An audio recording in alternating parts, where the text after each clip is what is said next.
Hola, Mexicana de Acreditación MAC te da la bienvenida al webinar sobre la importancia del adecuado análisis de riesgos para organismos evaluadores de la conformidad. Que sea de su agrado. Vamos a continuar.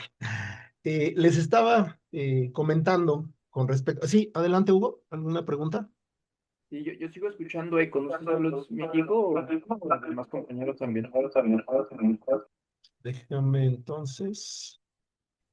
Quizás sigas teniendo abierta la otra sesión de Google.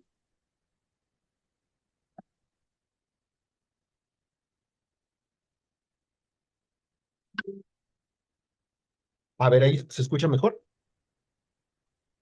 Ok, sí, Sí, gracias. Perfecto. Ok, bueno, entonces, bueno, de entrada, como les comentaba, una disculpa, pues bueno, vamos a continuar mediante esta plataforma con la presentación. De igual manera se va a estar grabando para compartirla a Mac y que ellos, pues bueno, la puedan distribuir también entre los que se registraron al curso. Les comentaba con respecto a lo que es la importancia de, o contar con la importancia justamente de la parte de gestión de riesgos. Primero, quiero hacer referencia a lo que es la Ley de Infraestructura de la Calidad, ¿no? En este punto, pues la Ley de Infraestructura de la Calidad es ahora sí que pudiéramos decir que es el primer documento que define lo que todos sabíamos, pero no sabíamos dónde estaba definido, ¿no?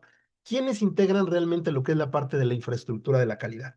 Esto viene desde la Ley Federal sobre Metrología y Normalización, donde se hablaba de un sistema de metrología, normalización y evaluación de la conformidad, pero la misma ley en su sentido no lo definía, ¿no? Entonces, la Ley de Infraestructura de la Calidad define ya lo que integra propiamente la infraestructura de la calidad. Y aquí es donde entra justamente lo que son las entidades de acreditación, los organismos de evaluación de la conformidad, y a nivel nacional se habla de lo que son los organismos nacionales de estandarización, ¿no? Entonces, me voy a basar en estos tres puntos porque es justamente en donde nos vamos a enfocar, justamente para la parte de la normalización y la estandarización en México, ¿no? Entonces, en este sentido, eh, vamos a hablar justamente de la parte de los organismos de evaluación de la conformidad. Aquí también la ley, pues lo que nos establece es quiénes son esos organismos de evaluación de la conformidad, ¿no? Pues la ley de infraestructura de la calidad, pues nos dice que estos organismos de evaluación de la conformidad son los que van a poder operar como laboratorios de ensayo y pruebas, comunidades de inspección, organismos de certificación o cualquier otro proveedor y prestador de servicios. ¿Por qué es importante conocer esto? Porque todo lo que nos diga la ley con respecto a la parte de evaluación de la conformidad u organismos de evaluación de la conformidad pasa a ser un requisito que sí o sí tiene que ser cubierto por los laboratorios de ensayo, laboratorios de calibración, unidades de inspección u organismos de certificación. ¿Por qué? Porque así nos lo establece la ley. Ajá. Ahora, de aquí nos vamos a la parte de la estandarización, pero a la estandarización internacional. Y de aquí, pues bueno, quiero hablar de lo que es la parte de la estructura de alto nivel. Ajá.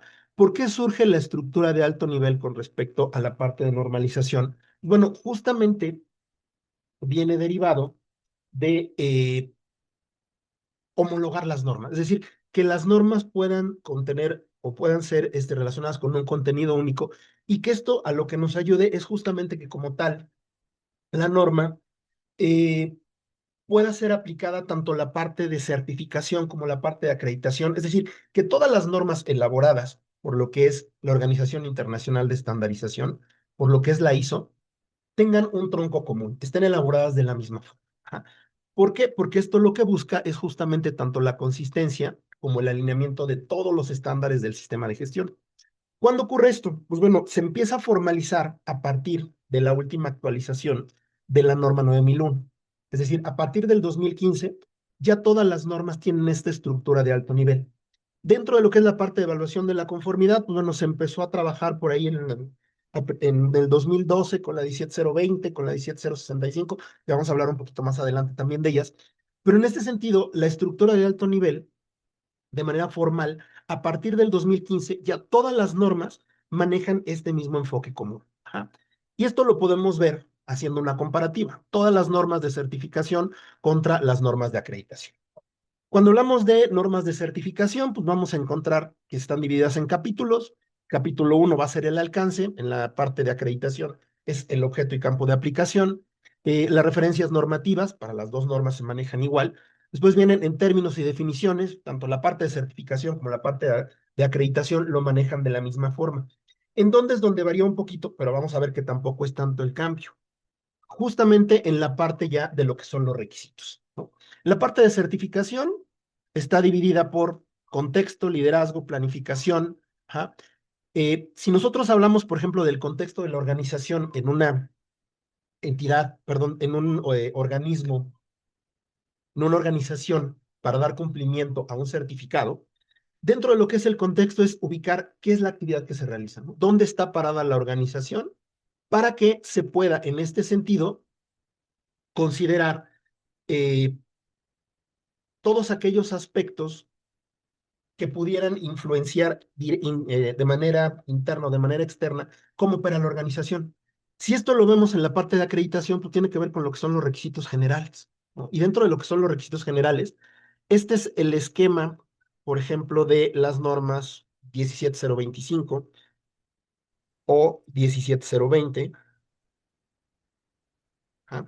Aquí lo estoy dividiendo un poquito porque en el caso de organismos de certificación de sistemas de gestión, que es la 17021, cambia un poquito, ¿no? Pero realmente tampoco es mucho lo que cambia. A eso se refiere esta parte de la estructura, ¿no? Si nosotros nos vamos a la parte de certificación, todo lo que tiene que ver con liderazgo y planeación, pues en los organismos de evaluación de la conformidad están relacionados a cómo están estructurados, que existe una alta dirección, que existe un compromiso y que existe como tal una relación de puestos o de actividades relacionados justamente con el cumplimiento. Ahora, de aquí nos vamos al siguiente punto, que sería la parte de lo que se requiere para poder operar como una organización o como un organismo de evaluación de la conformidad. En certificación se llama soporte, en evaluación de la conformidad, 17020, 25, 21, aquí también la 17065, ¿no? Está relacionado con lo que son los recursos. ¿Ja? En 17021 hay un requisito adicional que tiene que ver con la información. ¿Por qué? Porque dentro de lo que es la parte de la operación 17021, la información es una forma de asegurar la imparcialidad del organismo. Es decir, que todo se conozca, que todo se aplique. Ajá. Tenemos ya propiamente la parte del proceso, ¿no? Que dentro de la parte de certificación es la operación, y en las normas de evaluación de la conformidad, pues es, como tal lo dice, el punto relacionado con el proceso, ¿no? Y finalmente, pues todo lo que tiene que ver con el sistema de gestión, el punto 8 y el punto 10 correspondiente en 17021, que nos habla de cómo integrar todos estos requisitos dentro de lo que es la norma. Si lo vemos en la parte de certificación, tiene que ver justamente con la mejora, o evaluación de desempeño y mejora dentro de lo que sería ya propiamente los organismos. Ahora, ¿por qué empezamos a hablar de la estructura de alto nivel? Pues bueno, porque todas las normas están tendiendo a tener esta estructura, pero también a lo que es el pensamiento basado en riesgos, ¿no? Un pensamiento basado en riesgos es justamente una herramienta preventiva, ¿no? Cuando planificamos acciones para abordar los riesgos, como tal, no hay un requisito en cuanto a métodos formales. Es decir, si nosotros vemos todas las normas que comentábamos ahorita, 17020, 17021, 25, 65, ninguna norma nos dice que debe de existir como tal un método para gestionar los riesgos, pero todas nos dicen que lo gestionemos. ¿Ah? Entonces, en ese sentido, es cuando las normas hablan de un proceso documentado para la gestión del riesgo. Y vamos a ver que existen normas donde vienen ciertas herramientas también para poder gestionar los riesgos, ¿no? Todas las normas de manera general nos dicen que las organizaciones pueden decidir si desarrollan o no una metodología o si utilizan una o tienen una orientación con respecto a lo que serían otras normas. Vamos a hacer aquí un pequeño paréntesis con respecto a lo que les comentaba del análisis de riesgo relacionado con acciones preventivas. Si nosotros vamos a versiones anteriores de las normas, llámese 17025, 17021, o actualmente 17020, 17065, que todavía la manejan, pues tenemos este concepto de acciones preventivas, ¿no? Cuando hablamos de una acción preventiva, estamos hablando de actividades específicas para evitar que se generen no conformidades, ¿no? Y dentro de lo que es la misma definición de acción preventiva, pues veíamos que para verificar la eficacia de una acción preventiva, pues la eficacia es que no exista una ocurrencia, ¿no? Entonces, es algo tan ambiguo como pensar que el hecho de levantarme todos los días con el pie derecho, se evita que me haya fracturado un pie, por así decirlo, ¿no? Pero ¿qué sucede? Pues obviamente no tiene ningún tipo de soporte. Entonces, cuando estamos hablando de un análisis de riesgo es la evolución de estas acciones preventivas. Yo aquí quería ponerlo en este contexto, ¿no? Aquí podemos hablar de una evolución con respecto a una acción preventiva que se manejaba antes en la norma. Y luego, los que hayan tenido oportunidad de participar o de tener, o de tener todavía ahorita evaluaciones en 17020 o 17065, pues el punto de acción preventiva pues se basa en que tengas el procedimiento, que hayas documentado alguna acción, ¿no? Y pues bueno, que eso sirva como registro. Cuando nos vamos realmente al análisis de riesgos, esto va un poco más allá. Y aquí lo quería ejemplificar también, por ejemplo, con lo que es un incendio, ¿no? Si nosotros tomamos el concepto de acciones preventivas bajo la parte de un incendio, lo que nosotros vamos a encontrar es que, bueno, como acción preventiva, tengo mi extintor. Y pues ya, pues bueno, con mi extintor, pues lo que voy a evitar es que este fuego se propague. Si este mismo ejemplo lo vemos bajo un enfoque de gestión de riesgos, pues bueno, ahí ya me voy a enfocar a todo lo que es una parte del proceso. Vamos a ver que la gestión de riesgos no es nada más establecer acciones para que no pase, ¿no? Sino identificar, tener un proceso de identificación, tener un proceso de valoración, tener un proceso de tratamiento, ¿no? En donde, por ejemplo, yo, hablando de un incendio, puedo identificar las fuentes de ignición, puedo identificar cargas térmicas, perdón. Puedo hacer una evaluación en respecto a la parte de la probabilidad o el impacto que me pudiera generar. Puedo establecer rutas de evacuación, puedo establecer controles. Entonces, a esto me refiero con la parte de la evolución, justamente de las acciones preventivas a la parte de un riesgo. Ahora, dentro de lo que son los riesgos, vamos también a partir de lo que nos establece que una acción preventiva pues, siempre va a ser una reacción. Cuando hablamos de un análisis de riesgo, ya estamos hablando de un proceso, ya estamos hablando de diseñar un sistema. La primera norma de referencia que vamos a hablar, la norma 31.000. La norma 31.000 es la que nos establece las directrices para gestionar el riesgo. Y aquí lo que nos establece la norma como definición del riesgo es que el riesgo es un efecto de la incertidumbre sobre los objetivos. ¿A qué se refiere esto? Pues bueno, todo aquello que nos cause una duda, aquí la incertidumbre la tenemos que entender como una duda, tenemos que abordarla. La misma norma no nos dice si esa duda puede ser buena o mala, ¿no? Nada más nos habla de un efecto. Y como tal, la norma hace referencia nada más al punto de los objetivos, cuando en realidad, si vamos a la misma definición de riesgo, por ejemplo, ya en un 9001, en una 14001, 45001, se queda nada más hasta este nivel, ¿no? El efecto de la incertidumbre. ¿Por qué? Porque los riesgos no nada más aplican a los objetivos, sino los riesgos pueden aplicar a cualquier actividad. Y ahorita justamente vamos a ver por qué es importante gestionar esta parte de los riesgos. La norma nos dice que como tal el riesgo, pues es un efecto, una desviación con respecto a lo previsto, pero como tal una desviación puede ser positiva, negativa o ambas. Y aquí es donde algunas normas nos ayudan a identificar entre si es un riesgo positivo o un riesgo negativo. Para evitar tener esa confusión, pues hay normas que nos dicen, ¿sabes qué? Pues el riesgo considéralo como negativo y si es algo positivo, ponle oportunidad. Hay otras normas que el riesgo negativo lo manejan como amenaza. El punto aquí es no perder el concepto, ¿no? Todo aquello que nos genere una duda, lo vamos a ver asociado a un riesgo. Y ahorita pues les voy a poner ejemplos muy prácticos, ¿no? Primer ejemplo práctico, ley de Murphy. ¿Qué nos dice la ley de Murphy? Si algo puede salir mal, va a salir mal. Si esto lo aterrizamos a la parte de gestión de riesgos, este es un ejemplo de un envío, paquetería, ¿no? Que fue enviado, justamente aquí tenemos el remitente, en donde, pues bueno, lo que se envía es justamente un certificado, ¿no? ¿Qué faltó aquí? Pues bueno, justamente hacer ese análisis de riesgos, ¿no? Porque bueno, esto, pues bueno, funciona muy bien, por ejemplo, en Estados Unidos. Pero, pues, esta organización que mandó un certificado, pues nunca se pudo a pensar que, pues, en los países de origen, pues no todo el mundo habla inglés, ¿no? Entonces, aun cuando lo pongan con letras rojas, aun cuando lo pongan con letras más grandes, y dicen que viene un certificado dentro y que no se doble, pues bueno, en el momento en el que esto se manda al servicio postal, pues el objetivo del correo en México pues es que el correo llegue y que llegue bien, ¿no? En el sentido de que llegue bien, pues bueno, si en el momento en que llegó el correo y estaba lloviendo o vio que en esta casa había muchos perros, pues ¿dónde es la parte más segura? Lo hizo que cupiera dentro de lo que es el buzón, ¿no? Entonces, por un lado, los dos cumplieron su objetivo, pero ¿qué pasa? Los objetivos no estaban alineados, ¿no?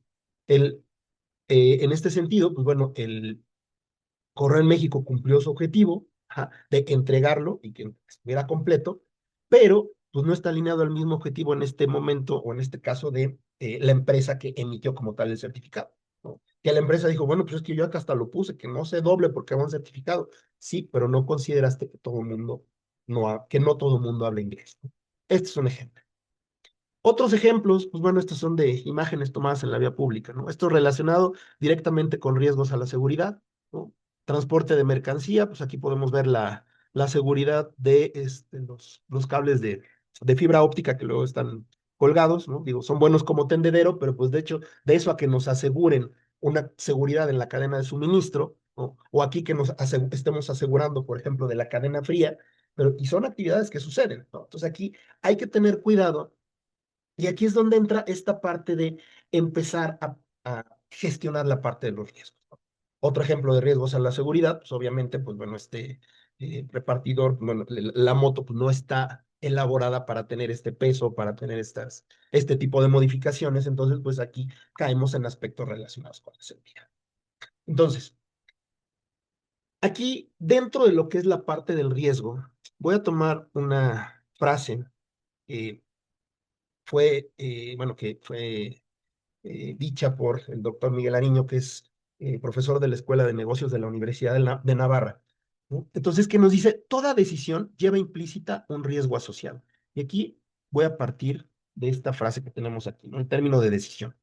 Sí. Después tenemos el único modo de no asumir riesgos es no hacer nada, pero aún así nos pueden salir mal las cosas, ¿no? Entonces, siempre que estemos hablando, por ejemplo, de una decisión, pues estamos involucrando propiamente a lo que son los organismos de evaluación de la conformidad. Ahorita vamos a ver cómo vamos a meter esto, ¿no? Pero una decisión siempre va asociada a un riesgo.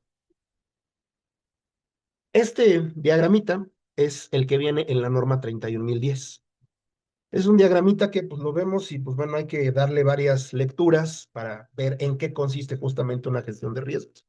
Yo hice una pequeña modificación con ayuda de inteligencia artificial que me gustó un poquito más, ¿no? En donde cuando hablamos de la gestión de riesgos, pues lo primero que tenemos que hacer es una identificación.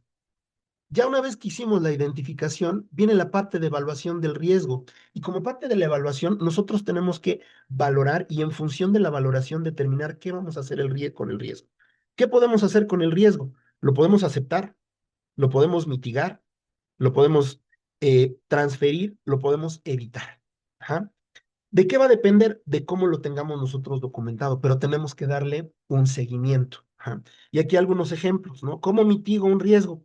Bueno, voy a implementar un control para que ese riesgo se reduzca, ya sea en el impacto que me va a generar o en la probabilidad de que suceda. De ahí nos vamos, por ejemplo, a evitar el riesgo. También puedo decir, ¿sabes qué? No continúo con la actividad. Pero ¿cuál es el problema? Que hay riesgos que están asociados, por ejemplo, directamente al proceso o que vienen de requisitos directamente de una norma, como lo vamos a ver ahorita a continuación. Puedo transferir el riesgo, contratación de un seguro, tanto 17065, 17021 y 17020 permiten transferir, ¿no? O puedo en algún momento dado aceptar. Y de aquí, pues me voy a la parte del seguimiento y de la revisión del riesgo, ¿no? Entonces, esto me dice la norma 31. Pero, pues aquí viene la pregunta, ¿no? ¿Dónde aplico la gestión de riesgos? Y esta gestión de riesgos, pues bueno, también, dependiendo de la norma, la ventaja que se tiene dentro de lo que es la parte de evaluación de la conformidad es que en las normas de la serie 17000 ya nos dice dónde tenemos que aplicar los riesgos. Ojo, aquí cuando estamos hablando de la gestión del riesgo, pues bueno, es importante considerar que apliquemos la gestión en aquellas actividades donde haya alguna toma de decisión. Y aquí vamos a ver, por ejemplo, algunos ejemplos. En el caso de 17025, voy a enfocar ahorita en 17025 y en 17021. ¿Por qué? Porque en el caso de 17020 y 17065, por los años de las normas, todavía no abarcan todos los procesos para gestión de riesgos. ¿no? Entonces, en 17020 y 17065 solo nos estamos enfocando en gestión de riesgos a la imparcialidad. Pero ¿qué pasa con 17025 y 17021? Caso de 17025, que es la más reciente, pues ya nos dice, en el sistema de gestión tienes que tener un requisito específico para riesgos y oportunidades. Además de la parte de riesgos a la imparcialidad, te maneja riesgos en la parte operativa, trabajo no conforme, las acciones correctivas y además, pues en la revisión del sistema, que está muy homologado a la parte de 17021. ¿Qué tienen en común todas las normas de evaluación de la conformidad? Los riesgos a la imparcialidad. Entonces, cuando hablamos de de las normas, pues bueno, tenemos que considerar que los riesgos, sí o sí, los tenemos que aplicar en la parte de imparcialidad. Y de ahí, de manera obligatoria, 17025, 17021, pues dentro de lo que es el proceso. 17020 y 17065 todavía no, porque estas normas todavía nos manejan el concepto de acción preventiva. Pero ojo, este año viene la revisión de estas normas. Entonces, acción preventiva, eliminar y se va a incluir la parte de riesgos. Entonces, todas las normas gestionan riesgos, pero no todas lo hacen hasta el momento con el mismo nivel de formalidad. 17021 y 17060 sí, y 17025 lo exigen explícitamente. 17020 y 17065 lo enfocan de manera de riesgos a la imparcialidad y la parte del proceso no la toman justamente como un riesgo, sino se van propiamente a lo que son las acciones preventivas. Entonces, pues bueno, podemos tomar esto como referencia, ¿no? La imparcialidad es, o los riesgos en la imparcialidad, son unos riesgos que tenemos que considerar porque vienen en todas las normas. Ahora, ¿de dónde sacamos estos riesgos a la imparcialidad? 17021. 17021, organismos de certificación de sistemas de gestión. Les decía que es la que varía un poco con respecto al contenido de la estructura de alto nivel, por ejemplo, con respecto a 65, 17020, 17025, porque incluyen un punto que tiene que ver con los principios. Entonces, la 17, si tomamos como referencia la 17021, hay un punto que nos dice, ¿quieres identificar riesgos a la imparcialidad? Pues vas a tener estos puntos. ¿Dónde puede existir la imparcialidad en un organismo de evaluación de la conformidad? En primer punto, la fuente de ingreso. ¿Por qué? Porque el cliente está pagando por el servicio. El cliente está pagando por obtener un certificado de aceptación, un dictamen de cumplimiento, tener un informe que hace los requisitos establecidos por la norma, ¿no? Entonces, por el hecho de que está pagando, ya hay un posible conflicto de interés. ¿Qué otro? El interés personal. Que todo el personal del organismo de evaluación de la conformidad puede tener un interés en específico para evaluar la conformidad de una u otra forma. La parte de autorrevisión, que no se revise lo que se está, o que lo que se va a auditar no sea lo mismo que se está realizando, ¿no? Por ejemplo, en el caso de las auditorías internas, si se cuenta con poco personal, bueno, lo mejor es contratar por externo para evitar este punto de autorrevisión, ¿no? De ahí nos vamos a la parte de familiaridad o confianza, que lo vamos a aterrizar también en la ley de infraestructura de la calidad. ¿Ah? La familiaridad no nada más es consanguinidad, sino ese exceso de confianza que puede en algún momento dado afectar el resultado que se está dando por parte del organismo de evaluación de la conformidad. Y también tenemos, pues bueno, la parte de la intimidación. Dentro de lo que es la intimidación, puede ser una intimidación interna o una intimidación externa. Intimidación externa que puede ser por el cliente que obligue a que los resultados estén dentro de las especificaciones que está solicitando, ¿no? Interna, pues bueno, miedo a ser denunciado por algún supervisor o alguna figura de mayor autoridad dentro de la organización, ¿no? Y de aquí me voy a ir también a la ley. ¿Por qué? Porque la ley de infraestructura de la calidad nos habla de conflictos de interés. ¿Cómo atendemos esos conflictos de interés? Pues justamente con un análisis de riesgo. ¿De dónde viene esto? Estamos tomando una decisión de cumplimiento. Como organismo de evaluación de la conformidad, tomamos una decisión de cumplimiento, ¿no? Y durante todo lo que es el proceso, en todos y cada uno de los organismos, desde el ingreso de una solicitud hasta la entrega de un certificado, de un informe o de un dictamen, va a haber puntos en los cuales son vulnerables a que pueda existir algún tipo de riesgo o algo asociado a la imparcialidad, al sesgo, ¿no? A utilizar de una u otra forma algún tipo de estos posibles conflictos de interés. Entonces, la norma nos dice, considera nexos familiares, que ya lo veíamos ahorita en lo que nos dice 17021, ¿no? Pero aquí es más específica. Aquí sí se va con sanguinidad hasta cuarto grado, línea recto colateral, que ahorita vamos a ver qué significa eso. Nos habla de intereses económicos, ¿no? Si yo aplico los principios que veía ahorita en 17021, pues bueno, estoy cubriendo parcialmente el 1, pero el 2 y el 3 ya los tengo, ¿no? Porque estoy cubriendo intereses económicos, conflictos de interés de otra índole, ¿no? Que de esos de otra índole, pues es justamente lo que veía ahorita dentro de lo que son los principios.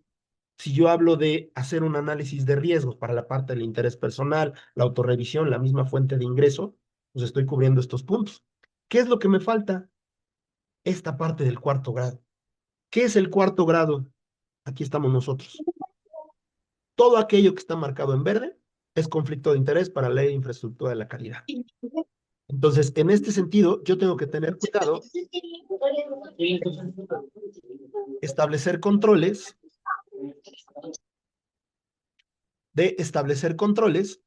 para que no exista algún tipo de conflicto de interés, que de acuerdo a lo que me dice la ley, desde nietos, sobrinos, primos, hermanos, tíos, abuelos, hasta bisabuelos, hay un posible conflicto de interés. Ventaja, pues que la misma ley, voy a regresar tantito.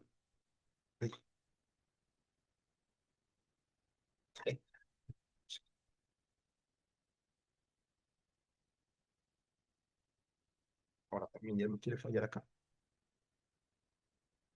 Permítanme un tantito.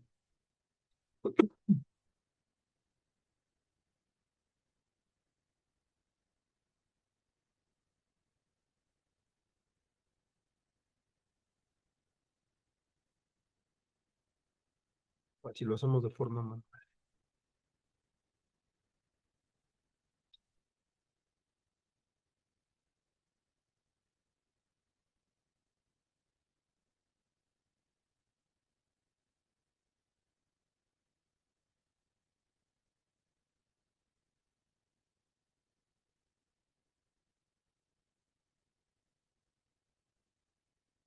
Listo.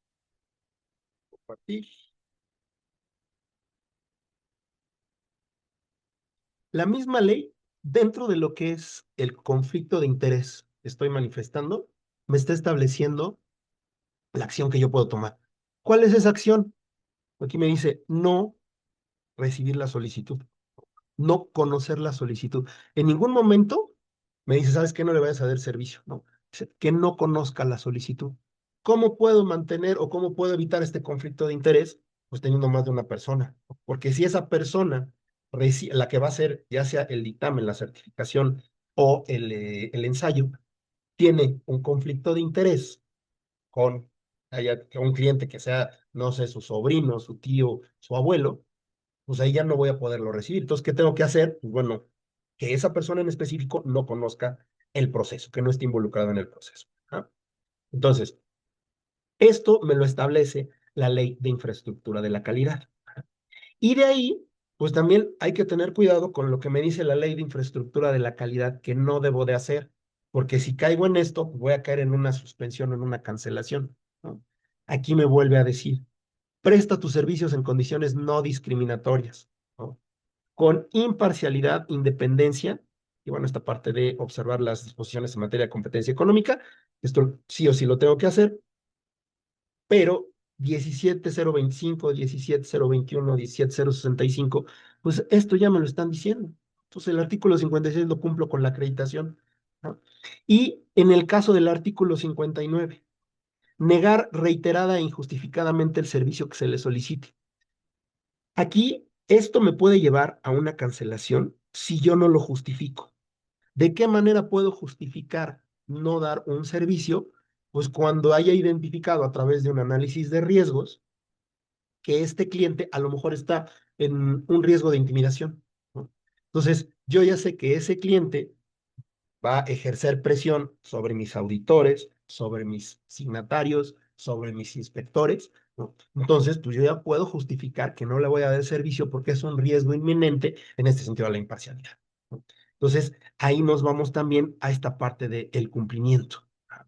Ahora, vamos a regresarnos a esta tablita. En esta tablita, pues bueno, les comentaba dónde tenemos que aplicar los riesgos. Si vemos de manera general, ahorita hablamos de lo que son los riesgos a la imparcialidad, ¿no? Que todas las normas lo manejan. Pero de ahí, tomando la frase que les comentaba hace un momento, nos podemos enfocar en todo lo que tiene que ver con la parte de decisiones. Ajá. Dentro de lo que son las decisiones, cuando hay una toma de decisión, tenemos que gestionar o tenemos que asegurar, tenemos un análisis de riesgo. ¿Por qué? Porque toda decisión debe de estar soportada. Un organismo de evaluación de la conformidad que deba tomar una decisión, esa decisión tiene que estar basada en la imparcialidad. Y aquí, pues bueno, vamos a ver algunos ejemplos, ¿no? ¿Dónde se toman las decisiones en un organismo de evaluación de la conformidad? ¿Y cómo se toman esas decisiones? En el caso, por ejemplo, de las decisiones, podemos dividirlas en decisiones directas, y pues si existen las directas, pues van a existir las indirectas, ¿no? Laboratorios. Un laboratorio, ¿cuándo toma una decisión? Pues bueno, nada más cuando lo solicita el cliente. Esa es una de las ventajas, entre comillas, que pudiéramos decir en un laboratorio. Un laboratorio no otorga un dictamen de cumplimiento, no otorga un certificado de cumplimiento. Lo más que puede establecer es declarar cumplimiento cuando el cliente se lo solicita, y aquí tiene que entrar una regla de decisión. Y esta regla de decisión debe de estar soportada para asegurar en todo momento la imparcialidad. Ajá. Y la misma norma nos dice que en la regla de decisión se debe de documentar el riesgo que está asociado. Ajá. Entonces, estas directas son las que van a afectar, ahora sí que su nombre lo dice, directamente al cliente, al que está solicitando el servicio de evaluación de la conformidad. En el caso de unidades de inspección, dictamen. La unidad de inspección toma una decisión con respecto a la inspección que se realiza y emite un dictamen de cumplimiento o no cumplimiento. El mismo caso de los organismos de certificación, ¿no? Lo que es un certificado. Se hace una auditoría, con base en el resultado de la auditoría, se emite un certificado de cumplimiento o no cumplimiento, ¿no? Estos dos organismos de evaluación de la conformidad, dentro de lo que es su mismo análisis de riesgos y en los requisitos de las normas, establece que debe de contar con fondos o que debe de contar con algún seguro para determinar o para cubrir la decisión que en algún momento se haya tomado.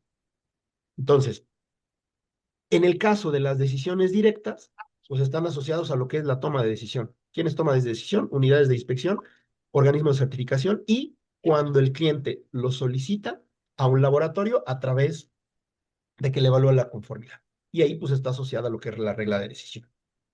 Pero las indirectas, pues estamos hablando de todos aquellos procesos directos, lo que sería propiamente el proceso de ensayo de calibración, el proceso de inspección, el proceso de certificación. Ojo, aquí en el caso de inspección y certificación, todavía se manejan en el proceso como acciones preventivas, ¿no? No como análisis de riesgo. Y en todos aquellos procesos indirectos, ¿no? En acciones correctivas, ¿qué tengo que hacer? Pues tengo que determinar si tengo que actualizar mi matriz de riesgos. Las acciones preventivas, pues, que están enfocadas directamente a lo que es el riesgo para unidades de inspección y certificación de producto. Un trabajo no conforme. ¿Qué tengo que hacer en un trabajo de no conforme? Pues debo de definir las acciones en función del riesgo que me está implicando. Y obviamente, pues en la revisión por la dirección, porque en la revisión por la dirección es donde me establece o es donde las mismas normas me dicen hay que revisar justamente que se está llevando a cabo como tal todo lo que es el proceso, ¿no? Es la manera de cerrar el ciclo. Recordemos que también dentro de lo que son las normas están elaboradas bajo el ciclo de planear, hacer, verificar y actuar. Entonces, la parte de gestión de riesgos, donde se hace ese cierre, ese seguimiento, en la revisión por la dirección. Entonces, ¿qué impacto tiene justamente la gestión de riesgo dentro de lo que son las normas? Es decir, ¿a dónde vamos? Este año, bueno, es decir, así el próximo año, pero ya estamos en 2026.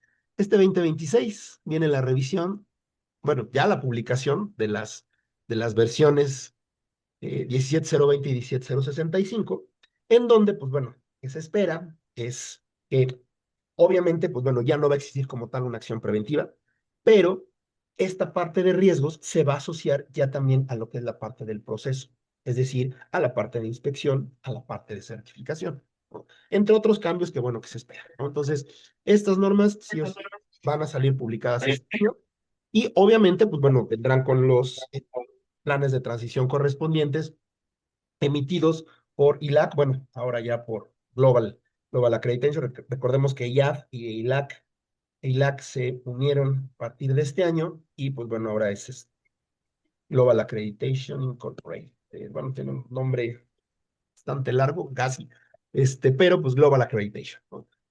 ¿A qué voy con esto? Va a haber un periodo de transición, pero hay que estar al pendiente. Ajá. En el caso de 17025 y 17021, pues ya también lo tienen considerado. Todavía no hay revisión, se espera que sean, si mal no recuerdo, el 22 sería tal vez en 27 empiece la parte de la revisión. No se espera que vayan a salir este año, no se preocupen, laboratorios y certificación de sistemas de gestión. 17 unidades de inspección y organismos de certificación, bueno, tampoco se preocupen, pero sí ocúpense, porque sí va a haber normas, pero va a haber un periodo de transición. ¿A dónde van las normas? A que justamente todas las decisiones que se tomen en un organismo de evaluación de la conformidad estén basadas en evidencia. ¿Por qué? Porque ya se empezó a trabajar así, por ejemplo, 15189, que es de las normas más recientes que se han actualizado, ese es del 2022, laboratorios clínicos. Por ejemplo, revisión por la dirección, auditorías internas, pues la 15189 ya te maneja que hagas la programación en función de los riesgos, es decir, en función del riesgo asociado a la actividad. Ajá. Ya no es como antes que un requisito estaba establecido, por ejemplo, la tienes que hacer cada año. Ahora es, de acuerdo al análisis, de acuerdo a cómo te ha ido, haces un análisis de riesgo y vas a hacer una programación.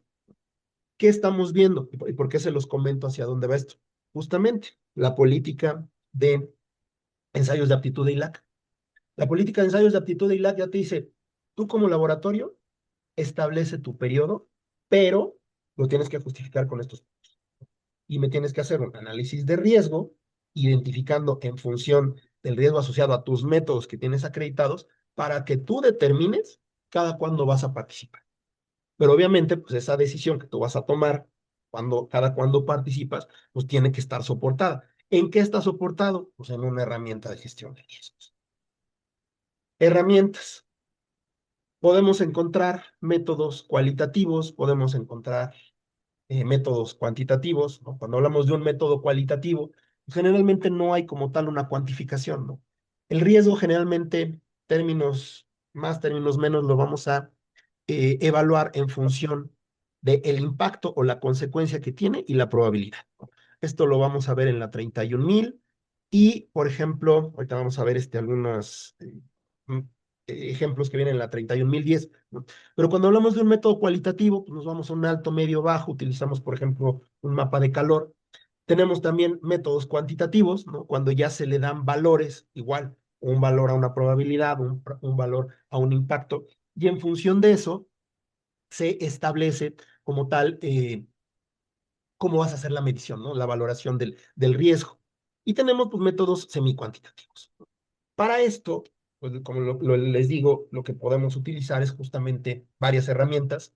Esta es una tabla que viene en la norma 31.010, en donde pues, nos establecen, la norma 31.010 ya tiene más de 40 técnicas asociadas justamente a la parte de la gestión del riesgo, en donde, pues bueno, nosotros podemos tomar una, podemos tomar dos, podemos armar. Como veíamos ahorita, las normas de la serie 17.000, las normas de evaluación de la conformidad, no nos dicen que tenga un método. Lo que me dice es que gestione como tal el riesgo. Ajá. Y pues bueno, pues, eh, como parte de la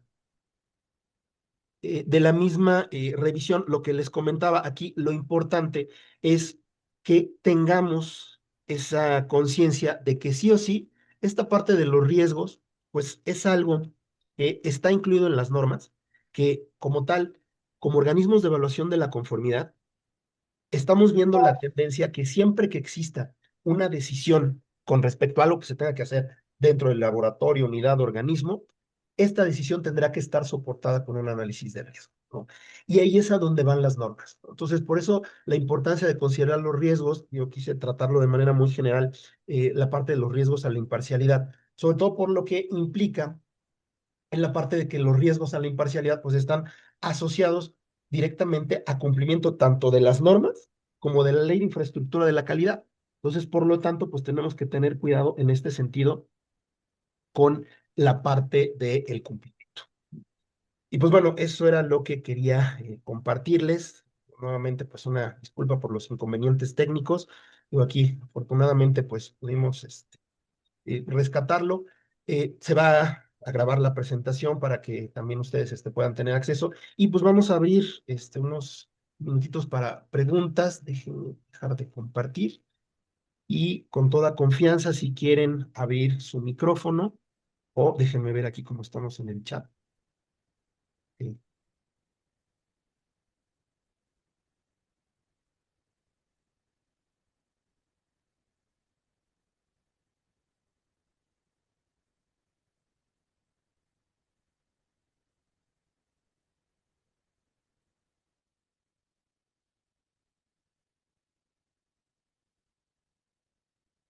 Muchas gracias por sus comentarios en el chat. Yo tengo una pregunta. Y adelante. Eh, Fíjate que en diversas auditorías que hemos tenido nos han cuestionado que nuestro sistema de gestión de riesgos solamente se enfoca a los puntos negativos y nosotros hemos definido que nos ha costado un poco encontrar elementos positivos. ¿Qué ejemplos podrías tú darnos de situaciones positivas en la detección de riesgos en un organismo de evaluación de la conformidad? Mira, eh, por ejemplo, veíamos ahorita 31,000, nos habla de el concepto como tal de la incertidumbre, ¿no? La incertidumbre como algo que te puede afectar. Y aquí les pongo el ejemplo de la pandemia, ¿no? La pandemia de COVID-19. A lo mejor en el momento en que digo pandemia, pues todos nos no, pues esto me fue muy mal, eso es un riesgo negativo. Sí, pero ¿qué pasa si le hacemos esa misma pregunta simplemente a Zoom, ¿no? O si le hacemos esa misma pregunta a aquellas empresas que se dedican a entrega de paquetería a domicilio, que entregan o sea, todas aquellas que realmente tuvieron un incremento para lo que es sus ventas, simplemente el desarrollo tecnológico de Zoom. No sé si ustedes hayan tenido la oportunidad de conocer Zoom antes y después de la pandemia. Pues Se antes era. vuelve la llamada. Estoy en una videoconferencia, por favor. Entonces, la oportunidad va a depender del enfoque que se le dé de parte de la misma organización, ¿no? A lo mejor lo podemos identificar como un riesgo, pero si le podemos ver algo positivo, y aquí la importancia, por ejemplo, de identificar esa oportunidad, porque en el momento que nosotros identifiquemos una oportunidad, eso lo podemos llevar a una mejora. Y utilizando una herramienta, por ejemplo, de identificación, de las que les comentaba ahorita que pueden venir en la 31,010, o una herramienta muy común, una lluvia de ideas, o un análisis de FODAS, o incluso un análisis que se llama SWIFT, que es la metodología de qué pasa si, ¿no? Que pues bueno, para tropicalizarlo un poquito, pues bueno, ¿y cuál metodología utilizas? La EASY. ¿Cuál es la EASY? Y si le cambio aquí, y si le muevo acá, y si se me olvida el equipo, y si no llevo mis listas, o sea, todo aquello que pudiera en algún momento fallar, tomas nota y establecer controles. Porque en estricto sentido, si nosotros tomamos una norma, ANSI 17020, 25, 65, 21, todos los debes son controles. Entonces, hablando de gestión de riesgo, pues todos los debes evitan que eso nos lleve a un incumplimiento. Pero, pues al momento de estarlo implementando, pues es cuando te topas con ciertas actividades que tienes que considerar dentro de lo que es la gestión de riesgo para que esto no te lleve a una no conformidad, a una queja, a un trabajo no conforme. Entonces, tú lo identificas y ahí puedes determinar, bueno, esto lo puedo llevar, o incluso a lo mejor la acción que consideres para atender un riesgo, tú eso lo puedes ver como una oportunidad. Y si la oportunidad, bueno, aquí también, en el momento en que identificas la oportunidad, no le puedes dar el mismo tratamiento de un riesgo. Un riesgo te basas a cuánto te va a impactar y cuál es la probabilidad de que ocurra. Tienes que reducir alguna de esas. En el caso de la oportunidad, tú la tienes que ver, por ejemplo, desde un costo-beneficio. Y si la oportunidad es viable, pues la llevas a mejora y ya cumpliste dos requisitos de las normas. Entonces, es la manera como tú ves esa parte Ya una vez que identificaste algo que te puede afectar en tu proceso, tienes que determinar si es algo positivo o negativo. Déjenme ver aquí en el chat. Gracias. Sí. La parte de los riesgos familiares colaterales. Bueno, es que la parte de colateral, como la ley de infraestructura de la calidad nos llama, nos establece cuarto grado en línea recta, cuarto grado es hasta los abuelos. Les pongo el diagramita. Porque sí es muy importante también que a veces, no, pues establecimos como control que todo el personal, pues declare sus conflictos hasta cuarto grado en línea recta. Y le preguntas al personal, que te pudiera preguntar al personal, ¿cuál es el cuarto grado en línea recta? Pues a lo mejor no lo conocen. Entonces, en la parte colateral, pues estamos hablando en línea recta son nietos, hijos, padres, abuelos. Y colateral serían sobrinos, nietos, sobrinos, primos, hermanos, tíos, tíos, abuelos. ¿Sí? A eso me refiero justamente con esta parte de la ley de infraestructura de la calidad.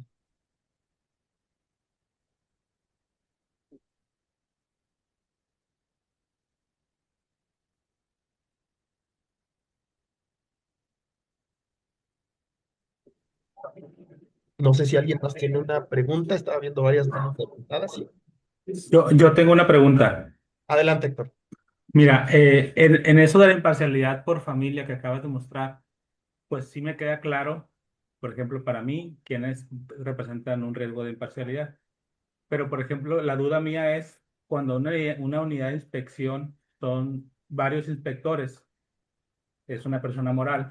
Y, por ejemplo, si se va a inspeccionar a un primo hermano mío, ¿existe el riesgo si va el otro inspector que no sea yo? ¿O cómo aplica ahí? ¿Quién O estaría si tomando? Ahí el problema sería ma- quién toma la decisión. sería el gerente titular el del problema, entonces, que no sea pariente del gerente titular o algo así.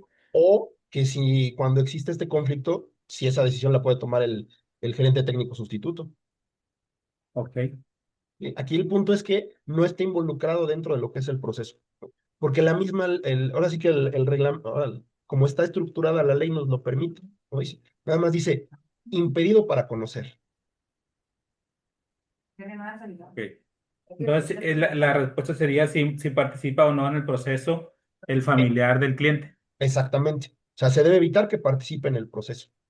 Ok, está muy bien, gracias. Sí, sí. Sandra, adelante. Sí, gracias, Roger. Hola, buenos días a todos. Buenos días. Algo positivo que pudiéramos tomar como riesgo, considero que tal vez pudiera ser un caso que vi recientemente, la carga de trabajo, ¿no? Cuando no se cuenta con la estructura suficiente para atender los servicios y aceptas servicios, eso también puede implicar un riesgo. ¿Estamos de acuerdo? Sí. Aquí lo que hay que tener cuidado también es, por ejemplo, eh, porque las normas te hablan de tu capacidad, que debes de determinar si cuentas o no con la capacidad para atenderlo. Y dentro de lo que es del análisis de la capacidad, pues, tienes que enfocar en la parte de recursos, personal, instalaciones. Ajá. Entonces, sí, tú puedes estar aceptando, pero mientras más aceptes, pues más se van a desfasar tus tiempos de entrega. Porque si no se desfasan tus tiempos de entrega, hay algo que no estás haciendo y pues ahí va a ir, ahí hay un riesgo a la imparcialidad, que olvídate del riesgo, pues vas a llegar a un momento a lo mejor que de entrada, pues yo esperaría que no se cumplan los tiempos, pero si se cumplen los tiempos y esto se detecta durante una evaluación, durante una auditoría, pues ¿qué hiciste para que se cumplieran los tiempos o qué actividad dejaste de hacer? ¿No? Y ahí O, pues, o cómo tienes a tu pobre personal también, o ¿no? también, Sí. también, sí, sí, Ok, perfecto. Gracias. gracias.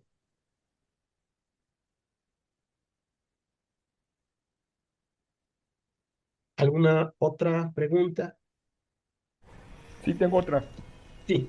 Este, a ver, esto creo que también ya nos pasó con otro organismo de acreditación. Tú me estás dando ahorita este curso y gracias, la verdad te felicito, estuvo bueno. Pero ¿qué pasa si te tocara evaluarme a ti? ¿Cómo podemos salvar esa parte de imparcialidad o de conflicto de intereses, no sé qué podamos ahí detectar, porque yo puedo decir, oye, pero en el curso me dijiste esto, o te entendimos esto. Bueno, aquí lo que se revisa durante la evaluación es, primero, lo que nos dice la norma, ¿no? O sea, definición de no conformidad, incumplimiento a un requisito. ¿Dónde está definido el requisito? En la norma. ¿Qué me pide la norma?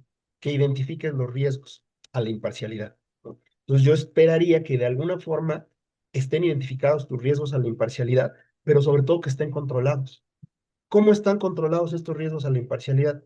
La mayoría de los riesgos a la imparcialidad, pues bueno, están cubiertos con un código de ética, obviamente con el contrato, con un código de conducta, ¿no? Pero donde realmente se refleje una declaración de conflictos de interés, ¿no? O sea, yo tampoco me puedo ir más allá de lo que me estás presentando como evidencia, ¿no? Con la evidencia pues, me estás demostrando que ese riesgo lo tienes controlado.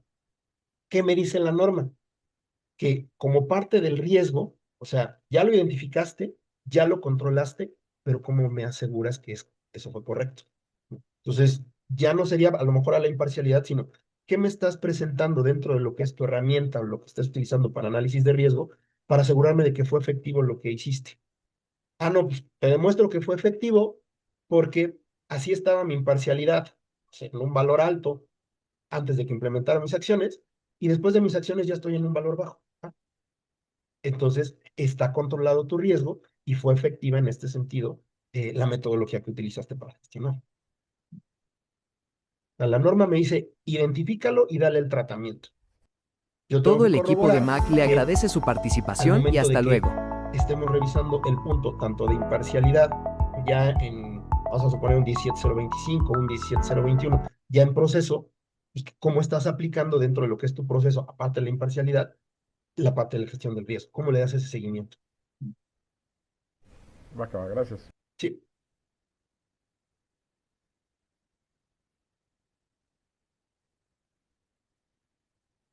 Pues bueno, no sé si hay alguna otra duda. Si no, pues bueno, con esto estaríamos concluyendo. Agradecerle muchísimas gracias por su tiempo, por su participación. Digo, a final de cuentas pudimos resolverlo pues seguimos a sus órdenes por cualquier duda, por cualquier pregunta.